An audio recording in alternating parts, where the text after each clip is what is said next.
بنلتقي بكم في كل الملاعب، هنقابل لاعب هيحكي حكايته ويقول روايته، في الصحة هيقول كلام والرياضة كمان. انتظرونا في حلقة جديدة وبرنامج صحتك في لعبتك.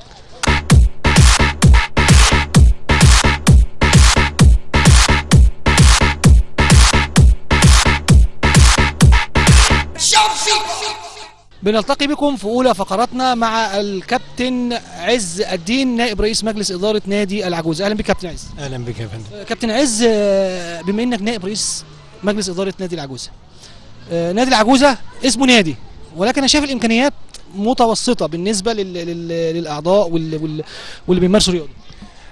هو المساحة ما بتديش الكم اللي هو بيدي الاولاد اللي موجودين عندنا في حي العجوزه، اللي طبعا كحمام سباحه او نادي خماسي او انشطه مختلفه اخرى، ولكن مش بالمكان ولكن بالانجازات اللي موجوده جوه النادي. ايه الانجازات يا كابتن عز؟ الانجازات ان انا عندي كم من التربيه الرياضيه من الموظفين ما شاء الله، دكاتره وحاصلين على ماجستير تربيه رياضيه كسباحه او كره يد او كرة قدم او كاراتيه او كونغ فو، وبيتم استغلالهم في التدريب في المركز في النادي. علما ان احنا امامنا مثلا قهوه، بتلاقي الاولاد من اللي بيقعدوا على القهوه يشوفوا الاولاد اللي عندنا مثلا بيلعبوا كره القدم كله بيجري يعني، وبيبصوا مثلا عندنا صاله كمال اجسام، الولد بينزل حتى لو كان بيشرب سجاير او حاجه، اول ما بيخش الصاله ويتمرن التاني بيبص عليه فبيلاقي جسمه بيتقسم فبيلغي عمليه. كابتن عز، تفسر بايه ان النادي العجوزه، احنا في برنامجنا بنتكلم عن ارتباط الصحه بالرياضه، وبنقدم رساله للانديه المجهوله اعلاميا او التي ظلمت اعلاميا، تفسر بيه نادي العجوزه يعني ما حدش كتير عارفه. احنا من زمان طبعا كأندية شعبية احنا بنتعامل باللوائح والقوانين، كنادي الزمالك او نادي الترسانة او نادي الصيد او نادي الاهلي كنادي العجوزة. الدعم اللي بيجي لنادي الزمالك هو نفس الدعم اللي بيجي لنادي العجوزة؟ للاسف بقى نادي العجوزة ليه بقى؟ ما بياخدش دعم، لان طبعا مش هنيجي احنا زي حسن حمدي، كابتن حسن حمدي او كابتن مثلا مرتضى اللي كان ماسك رئيس نادي الزمالك، كابتن ممدوح عباس او كابتن ممدوح عباس، ولكن هنا ما بيدوش للاسف، ما بيدوناش الامكانيات الكافيه. ده احنا عندنا مثلا انشطه ونحتاج منها دعم من الوزاره، ولكن الوزاره ما بتنظر لناش برضه نظره ان يعني في تفرقه مثلا. في تفرقه طبعا. ده عشان الجماهيريه مثلا؟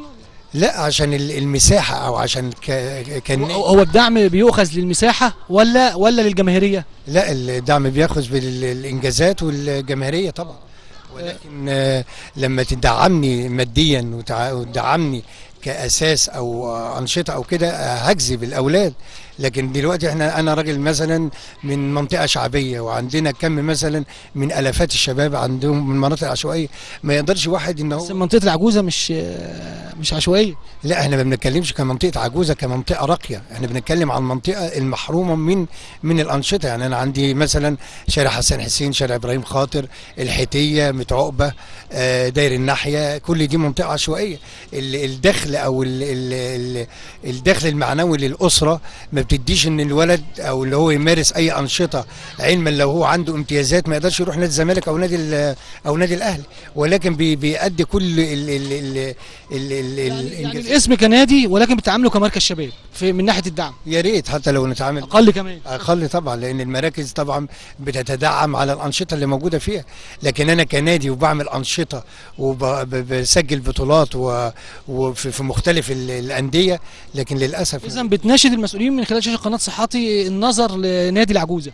انا بناشد المسؤولين وبناشد برضو ان احنا طبعا داخلين على مصر جديده وداخلين على انتخابات حلوه، بنقول لجميع المسؤولين يبصوا للانديه الشعبيه اللي يعني على مستوى الجمهوريه، في أندية شعبية موجودة في محافظة الجيزة وفي كل المحافظات. شيء جميل يا كابتن عز ان انت عممت، ما خصصتش بس النادي بتاعك يعني. لا، ما هو انتمائك للبلد او انتمائك لمصر ما تبصش على النادي اللي انت منتمي ليه، ولكن انا ببص للشباب كلها. هو عدم ان موجود شباب ما بتمارسش الانشطه وكثره الادمان وكثره الارهاب، ده بيبقى في حد ذاته. لان دي بلدنا والشباب شبابنا ولازم نحافظ على كل الشباب يعني، مش منطقه واحده بس. كابتن عز، بتبقى حريص كمجلس اداره، وانت ممثل لمجلس الاداره، على برامج توعيه صحيه، على ندوات توعيه صحيه للاعضاء؟ طبعا احنا برضو عندنا برنامج بنقديه عن طريق الاستاذ حسن عباس، وكيل شباب والرياضه، والسيد المحافظ ورئيس الحي ووكيل وزاره الصحه، ان بنعمل توعيه صحيه. يعني بنجيب برضو دكاتره، وبنجيب برضو علماء يدوا الاولاد التنميه والسلوك اللي هو يدي الحضاره لمصر وليس النادي العجوزه. كلمه اخيره من خلال شاشه قناه صحتي يوجهها كابتن عز الدين نائب رئيس مجلس اداره العجوزه، يوجهها لمين؟ أنا بوجهها لكل مسؤول بيحب عنده انتماء لمصر يبص للرياضة، لأن الرياضة صخرة تتحطم عليها سفينة الشهوات.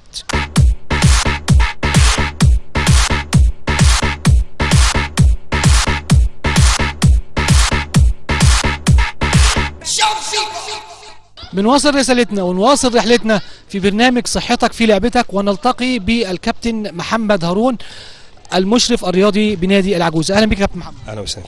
كابتن محمد، كمشرف رياضي بسم الله ما شاء الله، انا شايف الجسم رياضي يعني، هل كل المشرفين الرياضيين المفروض برضو يبقى فيه الجسم الرياضي ده؟ طبعا عشان يكون قدوه للي هو هيقوله. بس احنا بنشوف مشرفين رياضيين كتير في مراكز شباب وانديه، يعني في كرش وفي احنا بنقول ده الطبيعي اللي انا اكون جسمي مثالي، عشان لما اجي اقدم معلومه يكون الولد مقتنع بيها. انت قلت حاجه جميله جدا، لازم يكون قدوه. طبعا يعني حتى في الرياضه قدوه. طبعا كل شيء لازم يكون في قدوه. كابتن محمد، انت حريص على ممارسه الرياضه وانت مشرف رياضي؟ يعني انت مشرف رياضي وفي النادي حريص على ممارسه الرياضه؟ اكيد طبعا. ايه بقى الرياضه اللي بتمارسها؟ انا اهم حاجه اللي عندي الاساسي المشي، طبعا ده انا بالنسبه لي شيء اساسي طبعا، بجانب ان انا بقوم ببعض التمرينات البدنيه في المنزل، ديت شيء ضروري بالنسبه لي. انت دخلتنا في موضوع جميل جدا للناس اللي ما بيمارسوش رياضه عشان الصحه، وبعدين بيعانوا بقى من امراض كتير جدا، زي مرض الضغط وامراض كتيره جدا، ما بيمارسوش رياضه، يقول لك انا مش هروح نادي، مش هروح مركز شباب. انت قلت في البيت ومشي، فعايزينك بقى تقول للمشاهدين ازاي بتمارس الرياضه، يمارسوا الرياضه اللي هم ما بيمارسوش رياضه اصلا. هي ب5 دقائق بس، هو يعتبر اللي هو بيتبرع بيها لصحته. تبرع لصحته، مصطلح جميل جدا. يعني فكره جديده، لو هو يتبرع في صحته، يقول مثلا ان انا هقوم هعمل اقعد واقوم 10 مرات، ده في حد ذاته دي رياضه. يعني اللي هو لو عمل ده يعتبر بالنسبه له مجهود، بس هو ده عمل حاجه جميله جدا. انا شخصيا بضم صوت لصوت الكابتن محمد وبقول تبرع لصحتك ب5 دقائق، لصحتك مش هنتبرع بمال، هتتبرع لصحتك ب5 دقائق رياضه. الصحه بقى والرياضه ارتباطهم ببعض، ده ارتباط وثيق طبعا. حضرتك سبحان الله ان ربنا يعني ادانا ابسط حاجه في الرياضه اللي هو المشي. ليه المشي؟ ان هو العلم اثبت ان كعب الرجل فيه خريطه الجسم كلها. طول ما انا بمشي انا سبحان الله بعمل مسالك للدم اللي هو يمشي، اللي انا بدلك جسمي عن طريق المشي. عن طريق المشي دي حاجه بسيطه جدا جدا جدا، وتقيني من شر يعني من جميع الامراض. يعني المشي ضروري جدا جدا، مش ضروري جدا يعني، حتى يعني ده اضعف حاجه اللي ان الواحد ممكن يعملها. ممكن يقول لك انا تعبان، انا مش قادر، كل اللي انا هعمله بقول له امشي بس، امشي، صلي. حركات الصلاه نفسها دي رياضه وصحه. رياضه طبعا، رياضه وصحه، وطبعا مع التزام. يعني برضه عندنا مشكله كبيره في مصر، مش الرجيم نفسه، النظام الغذائي بتاعي. النظام الغذائي دوت يعني بيدخلنا في طريق تاني. ممكن تلاقي واحد مثلا يقول لك لا انا ما باكلش على طول، ما باكلش خالص، بس انا باجي قبل ما انام اكل. دي مشكله في حد ذاتها، مشكله المشاكل طبعا. تربي كرش كرش، لو كان في اعوذ بالله دهون تتسرب على القلب، ده تعمل له مشاكل كبيره جدا. انا بس ان انا اعمل نظام رياضي ونظام غذائي هريح نفسي من كل الامراض. ما بيستضيفش يا كابتن محمد بتشوف لاعب هنا مثلا جاي بكرش كتير طبعا؟ طيب بيبقى في برنامج معين رياضي مثلا او تدريبات معينه عشان ينزل الكرش ده؟ اكيد طبعا. في كل واحد احنا ربنا خلق لنا فوق فردين بيننا وبين بعض. الولد اللي هو كده انا بديله نظام معين عشان خالص يعني ان شاء الله، لو في اولياء امر بيكون معايا بنتفق على اتفاق معين، نظام غذائي ونظام رياضي باذن الله ننزل له الكرش دوت. كابتن محمد، كلمه اخيره من خلال شاشه قناه صحتي توجهها لمين؟ اوجهها لاولياء الامور. تقول لهم ايه؟ حافظوا على اولادكم.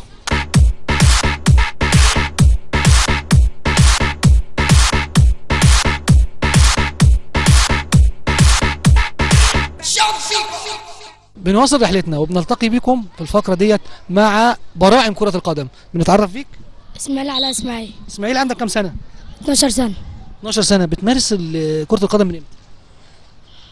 بقالي كتير. مركزك ايه في الملعب؟ صانع ألعاب. صانع العاب، يعني انت صانع العاب بتوصل بقى المهاجمين، ولا صانع العاب صانع ألعاب. صانع العاب كويس يعني. مين مسك الاعلى في كرة القدم؟ أكرم. اكرم مين؟ واحد بيلعب معانا. لا، مسلك الاعلى بقى في نادي كبير يعني. كابتن محمد. كابتن محمد هارون. عايز تكون ايه ما تكبر؟ لاعب كورة. ما انت لعيب كوره يعني، ما تكبر تكون لعيب في نادي ايه يعني؟ الزمالك. زملكاوي يعني. واضح ان العجوزه كلها زملكاويه. مم. حابب الرياضه اضافت لك ايه؟ ممارسه كره القدم اضافت لك ايه لجسمك ولصحتك؟ كرة القدم.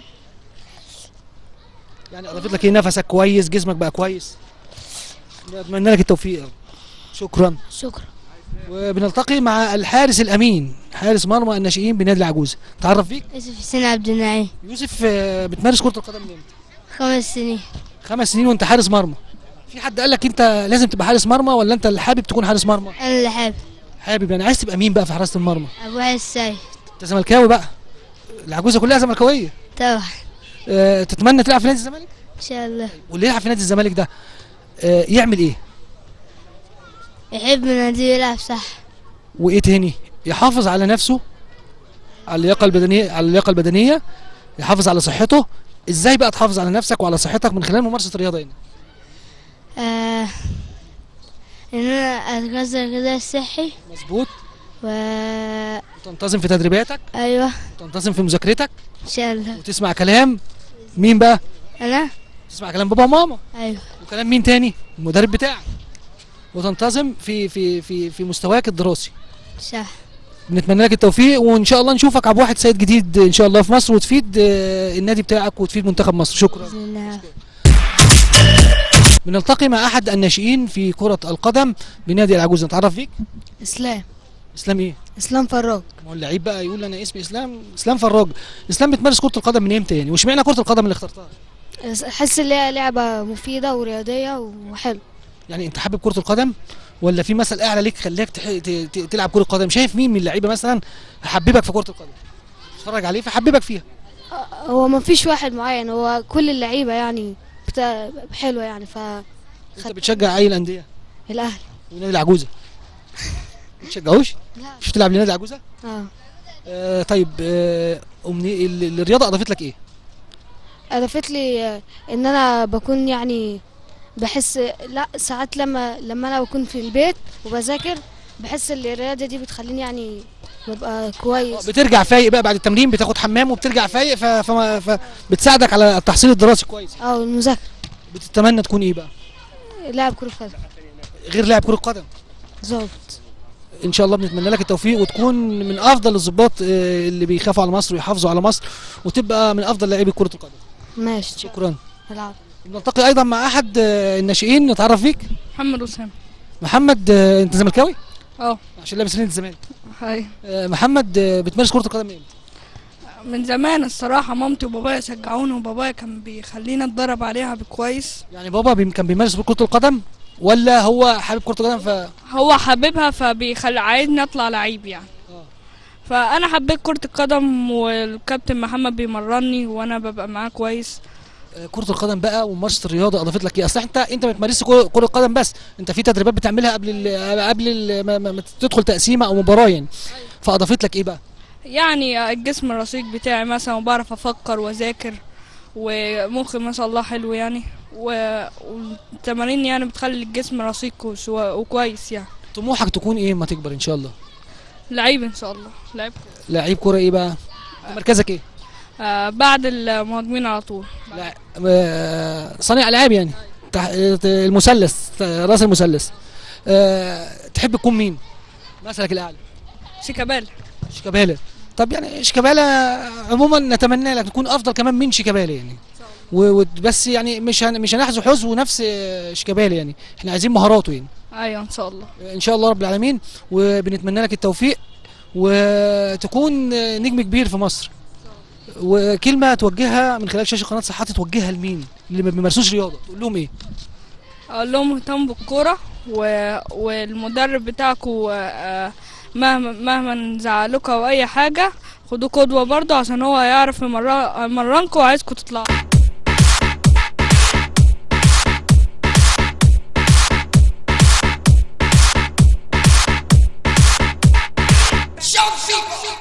تعرف فيك؟ أكرم خالد سعيد. اكرم عندك كام سنه؟ أنا عندي 13. 13 سنه. انا شايف فيه كده في كلامك ثقه وحاسس انك لعيب كبير. الحمد لله. مركزك ايه في الملعب؟ باك. باك يعني مدافع صلب يعني. مين مثلك الاعلى؟ مثل الأعلى في الكورة ولا في إيه؟ في الكورة رونالدينيو. طب ده مهاجم وانت باك. ماشي بس أنا بحبه يعني. طب مثلك الاعلى في الحياه بقى؟ في الحقيقة بابا. ليه؟ عادي يعني دايما بينصحني، بيقول لي مثلا اعمل كذا، ذاكر، حاول تطلع تبقى كويس تبقى شاطر. وبيخليك تمارس رياضه. بيخلينا امارس رياضه، بس هو مثلا بيقول لي مارس الرياضه اللي انت تحبها. فانت مارست كره القدم. انا كره القدم انا بحبها. هو قال لي بس مارس رياضه عشان مثلا بيخليك بتساعد على التفكير كويس. طب الرياضه اضافت لك ايه بقى لما مارستها؟ اضافت لك ايه؟ لما مارستها مثلا لما اجي امشي مثلا ما بتعبش، بتخليني اعرف اركز كويس، بتخلي صحتك كويسه وبتحافظ على صحتك، بتخلي عندي رد فعل كده. طيب كلمه اخيره من خلال شاشه قناه صحاتي تقولها لمين؟ بشكر بابا وماما.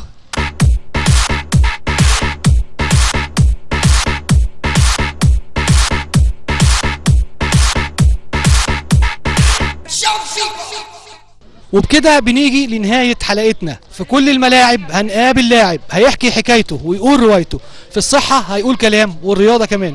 انتظرونا الأسبوع القادم وحلقة جديدة، هو برنامج صحتك في لعبتك.